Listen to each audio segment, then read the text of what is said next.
De volta com o programa Perfil, conversando hoje com o neurocientista Siddhartha Ribeiro. Siddhartha, você falou dessa aceleração da sociedade no último bloco, que a gente trabalha muito mais, né, e acaba dormindo menos, cuidando menos da alimentação. Você escreveu um livro sobre o sono e sonhos, que é o Oráculo. Você estudava nos Estados Unidos, estava numa direção na sua carreira e resolveu estudar um pouco essa questão dos sonhos, né? É como que um cara conceituado numa área científica decide estudar um tema que hoje é mais conhecido como um tema místico, né? Ninguém mais fala sobre os sonhos como na antiguidade, até 500 anos atrás. O que você teve de experiência que te levou a estudar essa parte do nosso corpo, do nosso pensamento? Eu até conto isso no livro, porque foi realmente uma vivência pessoal. Eu cheguei a Nova York para começar o doutorado em janeiro. Eu estava atrasado em relação à minha turma, porque ainda estava fazendo mestrado no Brasil no ano anterior. Então, eu esperei terminar o mestrado e fui fazer o doutorado. Cheguei lá no inverno.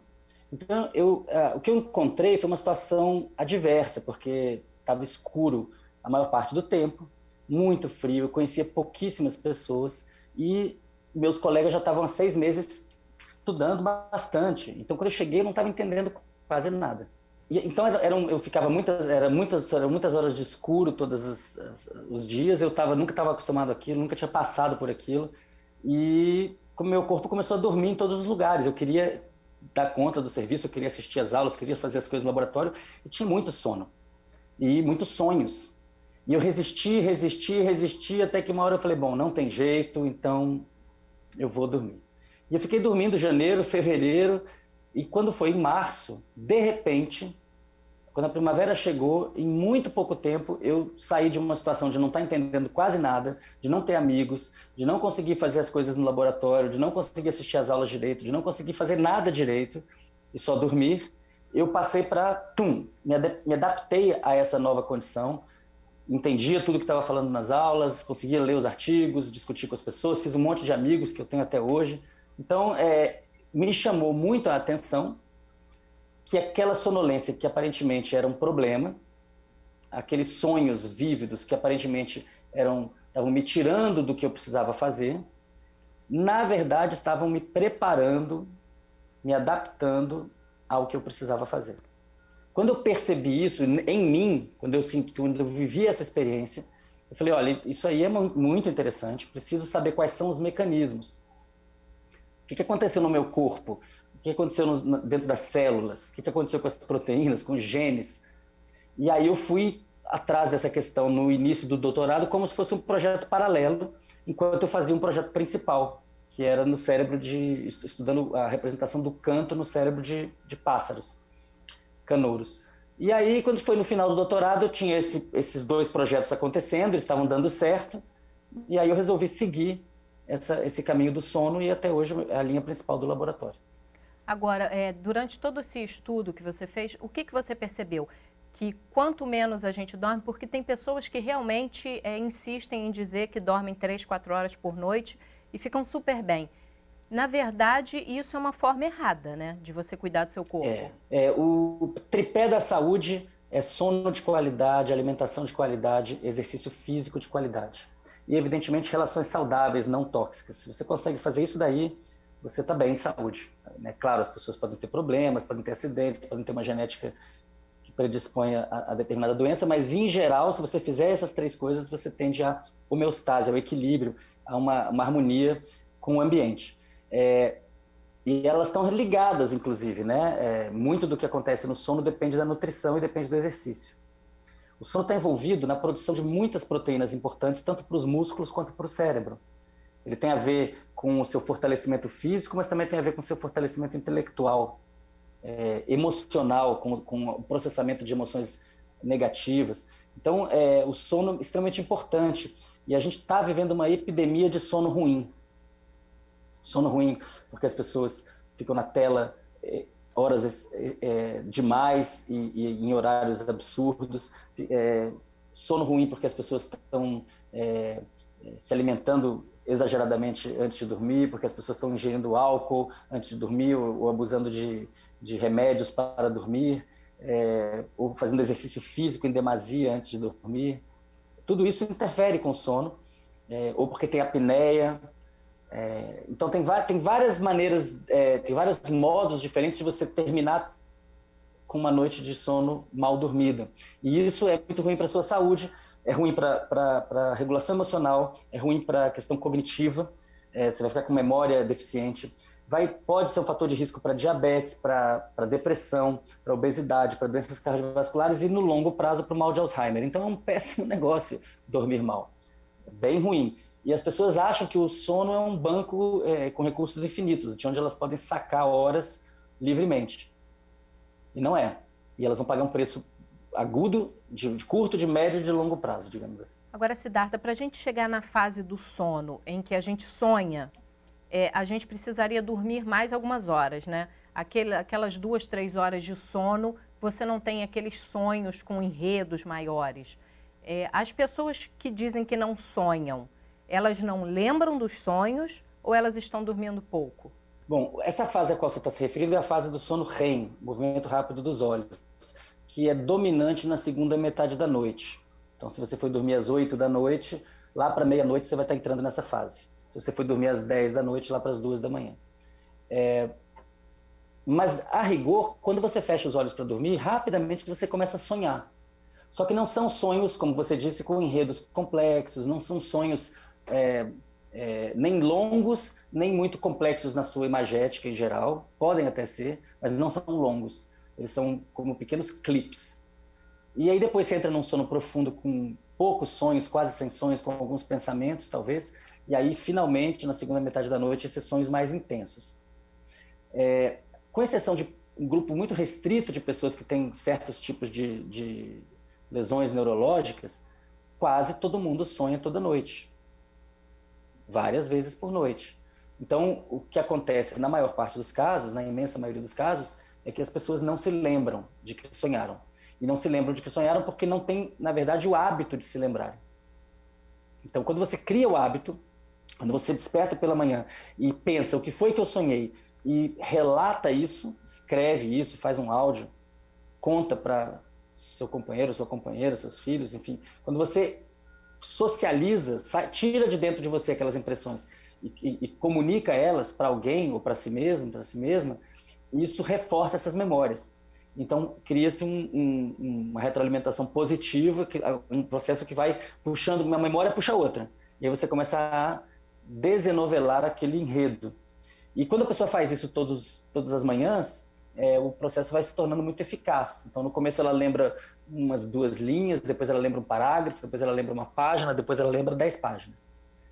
Vale muito a pena, é muito interessante fazer isso, porque a gente entra em contato com uma série de dimensões emocionais e de conteúdo também semântico da nossa vida, que às quais a gente não costuma ter acesso. Então, é uma maneira de ter acesso.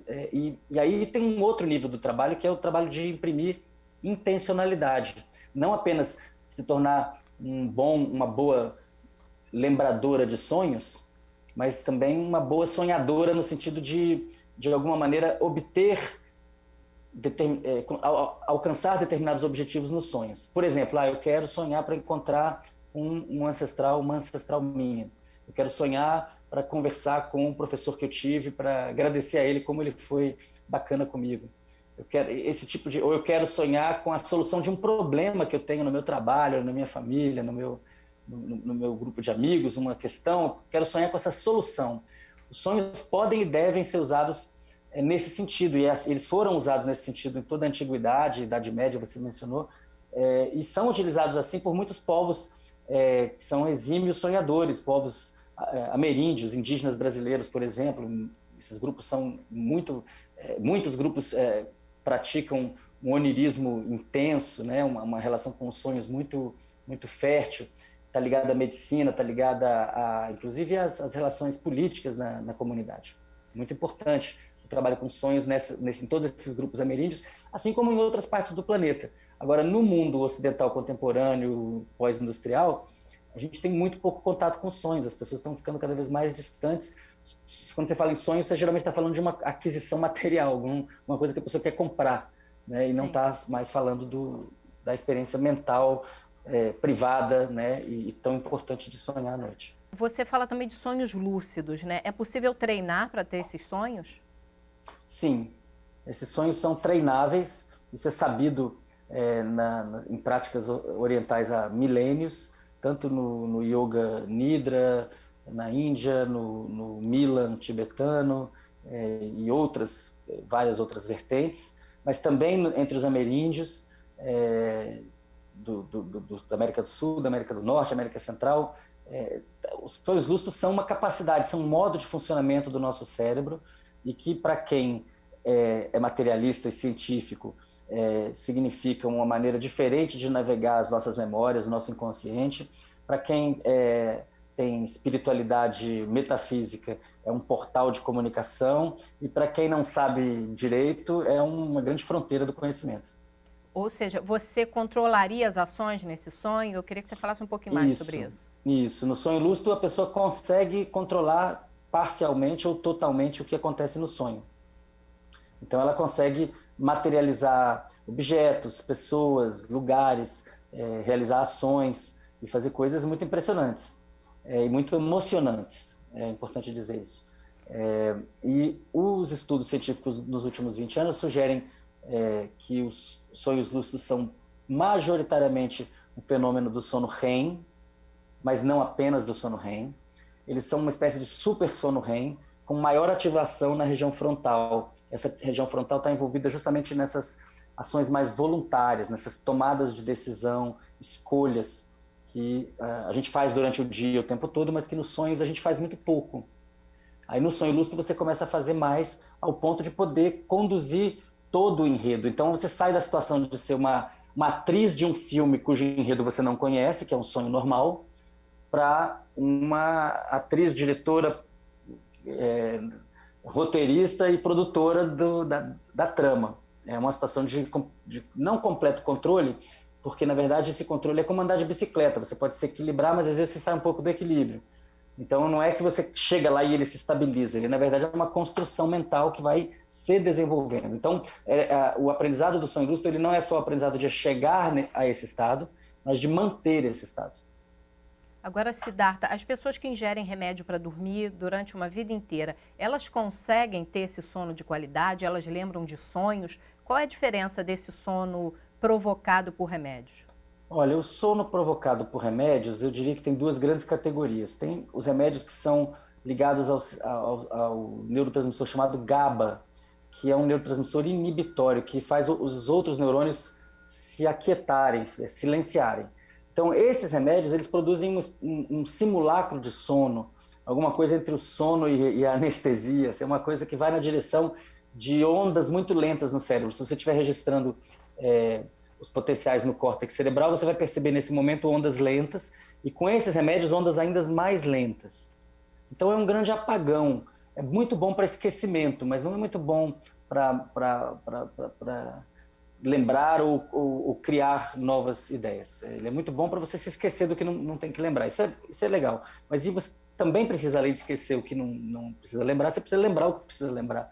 E precisa ter ideias e reestruturar memórias com aquelas que você já tem. E para isso essas pílulas não ajudam. Nisso essas pílulas não ajudam. Eu acho que a melatonina, que é um hormônio que é produzido pelo cérebro, na pineal, pode ser ingerida com menos perigo. Eu acho que é um uso mais seguro. Mas também acho importante a gente lembrar que se a pessoa tem uma higiene de sono adequada, se ela se coloca em uma situação de não exposição a telas, de não realizar nenhum daqueles comportamentos que a gente dos quais a gente falou antes, ela naturalmente vai ter os seus níveis de melatonina aumentados depois de 1 hora. Então, na verdade, a rigor, para as pessoas que têm uma produção saudável de melatonina, ela não precisa de nada, não precisa de tomar nada, ela só precisa se aquietar, colocar uma luz baixa, pegar um livro, ouvir uma musiquinha e sempre com intensidade baixa. Isso é uma coisa interessante, né? Buscar e reduzindo a estimulação sensorial cada vez mais. A gente faz isso com os bebês, mas a gente deve fazer isso com a gente também, com os adultos. Siddhartha, nessa questão que você falou, às vezes a gente toma um remédio para dormir porque a gente quer esquecer, não quer nem sonhar, não quer nem lembrar de várias memórias que a gente tem na nossa vida, né? Mas isso é uma atitude errada, né? Hoje a gente tem várias substâncias também, a gente fala do chá do Santo Daime, que ajuda muito pessoas que estão em estados depressivos, que não conseguem dormir. Tem o MDMA, que as pessoas usam também para traumas. Tudo isso com acompanhamento médico, psicoterapia. A gente tem que aprender também a ver esse lado de coisas ruins que aconteceram na nossa vida e que a gente acaba deixando de lado e no futuro causa um problema ainda maior? É muito interessante a tua pergunta.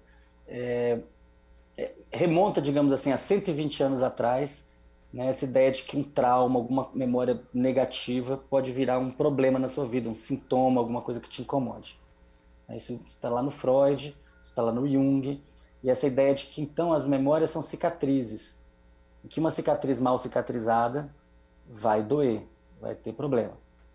Como que a gente lida com isso? Então tem muitos métodos diferentes para lidar com isso, né? Métodos da psicologia, da psicoterapia, de métodos tradicionais, muitos, né? Nas culturas tradicionais, todas essas. Depois os métodos New Age, que misturam as coisas que acham mais interessantes. Então isso realmente a gente tem um acúmulo muito grande.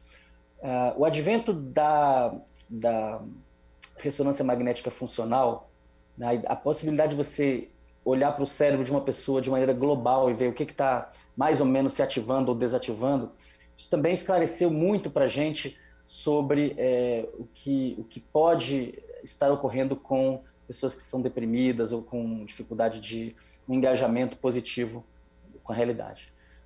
Então vamos simplificar e dizer o seguinte: se você está vivendo no presente, né, você está lidando com o que está rolando agora. Se o que está rolando agora está bem, está tudo bem. Se o que está rolando agora está mal, as coisas não estão bem.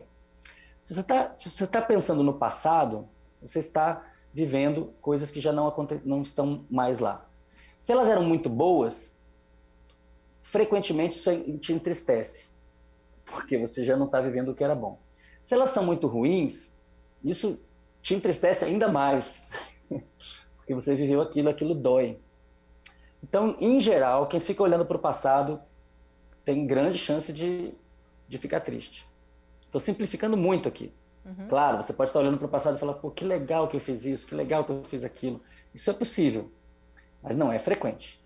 Quando as pessoas estão ruminando memórias do passado, em geral, isso tende a decrescer o seu bem-estar, o quanto que ela está se sentindo bem naquele momento.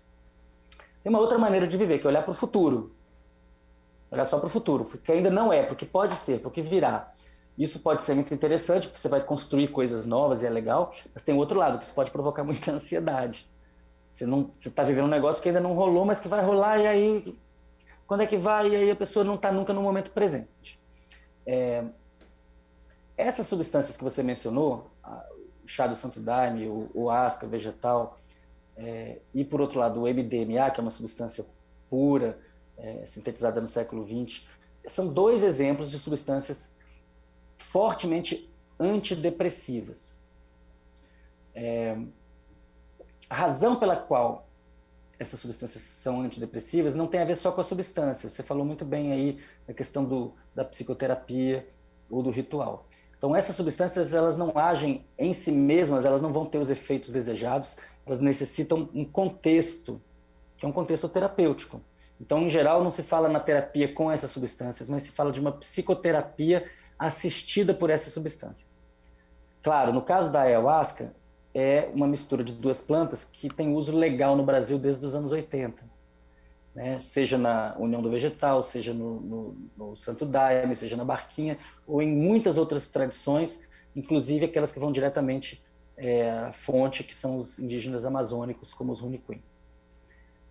Nesse caso, o setting terapêutico é um setting terapêutico tradicional, um setting terapêutico que está dentro de um sistema de crenças, de uma religião, que tem muita eficácia terapêutica também. Né?